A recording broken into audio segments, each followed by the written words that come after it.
வேணால் பிடிக்க பார்க்கலாமா? காலையில் வந்து சாம்பார் சாதம்,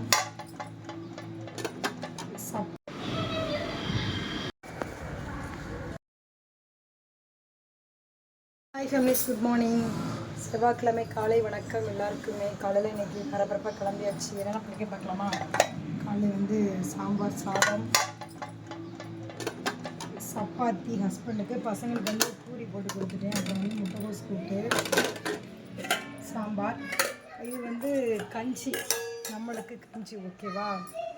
இவ்வளோ தான் இன்றைக்கி வந்து செவ்வாய்க்கிழமை காலையில் பண்ணியிருக்கேன். சாப்பாடு மத்தியானத்துக்கு மட்டும் நம்ம வந்து மத்தியானம் சுட சுட குடிக்கலாம். ஓகே, முடிச்சிட்டு செவ்வாய்க்கிழமை அன்றைக்கி வந்து கோயிலுக்கு போனோம் அப்படின்ட்டு கிளம்பியிருந்தேன். காலையிலே வேலையை முடிச்சோன்னா அங்கே பார்த்தா பாத்திரம் ஒரு சமைக்கு சேர்ந்துருந்து. சரி வந்து விளக்கிக்கலான்னு பாத்திரத்தை வச்சுட்டேன். பசங்களை கிளப்பி வச்சுருந்தேன். ஒருத்தன் படுத்து தூக்கத்துக்கு இருக்கேன் காலையிலே. ஸோ அப்படியே அவங்கள வந்து ஸ்கூலுக்கு அனுப்பிட்டு ஹஸ்பண்ட் வந்து கோயிலில் கொண்டு என்னை விட்டுட்டு போயிருந்தாங்க.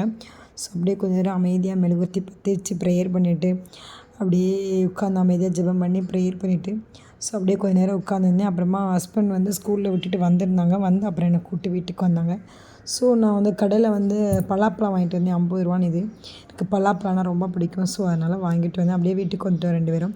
ஸோ அந்த குட்டி வீடியோ பிடிச்சிருந்தா மறக்காமல் லைக் பண்ணுங்கள், சப்ஸ்கிரைப் பண்ணுங்கள், நம்ம சேனலை வந்து சப்போர்ட் பண்ணுங்கள். பாய் ஃப்ரெண்ட்ஸ், நெக்ஸ்ட் வீடியோவில் பார்க்கலாம்.